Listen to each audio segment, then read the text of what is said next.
Baylor's got to feel really comfortable with that. Ohio State, holy my God.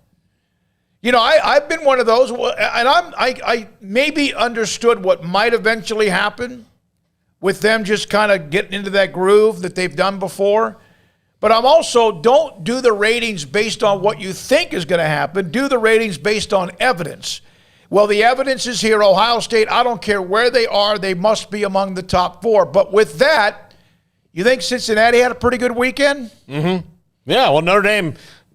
I think they both had good weekends. I don't think it had to be, you know. No, but I'm talking about Cincinnati with Ohio State winning. That knocks out Michigan State. Oregon getting drummed. That knocks them out of the picture. Cincinnati's sitting pretty good. We'll figure it out, though. Yeah, I mean, they're still not a sure thing by any means, but what needed to happen for them happened, at least as far as this weekend goes. And I'm sure the committee was shuddering at some of those results, but at the same time, happy to see Ohio State lay the smack down like they did. Ohio State, I was saying it on Saturday, I mean, there's one game I really want to see, and it's Georgia and Ohio State. That's the one game, and we're going to see Alabama, Georgia. I mean, we're going to see that. So in the SEC championship game, so we'll get that. But yeah, the next one I want to see is definitely the Buckeyes and the Bulldogs. I mean, the Buckeyes with so much talent offensively, the receiving core alone is absolutely filthy with 3 number 1 guys on one roster. It's just unfair. And then you realize that Bama's arguably best receiver is an Ohio State transfer.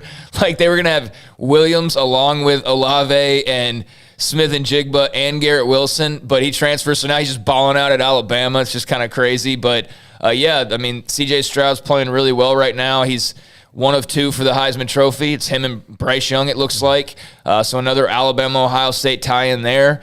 And they were impressive. I mean, they were awfully impressive, and they definitely put an exclamation point on the weekend. You might as well go ahead and start to get the Sharpies ready, because it's hard to imagine who's going to knock off the Buckeyes and derail them getting to the playoff. But who knows? I mean, we got the Big Ten championship game, got Michigan, got a lot going on. So, yeah, after this weekend, you feel good about them, but still some work to be done. But plenty of belief that they'll be able to get that work done. I'm almost in a way paraphrased, if that's the right word to use, on what is on the text line or the chat room today about Oregon and Utah and about Oklahoma State. My God, their defense just suffocated Texas Tech, and just they're just really good, and Baylor knows that, and so does everybody else who's played them other than Iowa State. And Iowa State, right now, they're 6-5 after the loss to Oklahoma. It wasn't easy, but they're 6-5. Who cares? They're having fun. They're making friends. They're going to class. Who cares about championships? Like Matt Campbell said. I mean, who cares? It's just all about growing and maturing and becoming young men. Look, you can do that and win. And I know I saw plenty of Iowa State fans over the weekend that were in agreement with Matt Campbell's comments. And if you really look at him, you can see what he's saying. But they also seem really dumb when you take into account the setting. And it seems really dumb when you look at the result this weekend, where they had a golden opportunity against Oklahoma, couldn't close it out, had every chance to, and Brock Purdy throws an awful high throw that gets picked off to end that game. But you got Purdy, you got McDonald, you got Breece Hall. I mean, I can go down the list and keep going. Eisworth, Rose. You cannot tell me for one single second that you did not have championships on your mind if you're Matt Campbell. And if you are seriously telling me that winning a championship wasn't a goal with Eisworth and Rose and Purdy and Hall and McDonald and all these guys, then I would be screaming internally as an Iowa State fan over, I would love Matt Campbell as my coach because he does a good job. But 5 losses this year, that to me would be absolutely unacceptable. Well, and this isn't like a rebuild. No. This isn't like when you first arrived there and you're trying to build. This is what they've been building too, or a process or whatever. This is their 3rd consecutive year they've had what you thought a team that could be there. And of course, 2 years ago Baylor interrupted that. Then last year they got to the game but lost to Oklahoma. Never again in college football history will a team have as many seniors and veterans, and that's any team, as they do this year. And Iowa State super-duper seniors, right? Yeah, Iowa State was the absolute golden example of seniors, super seniors, people that came back ready to make a run. And they, like, every time they were challenged, they fell.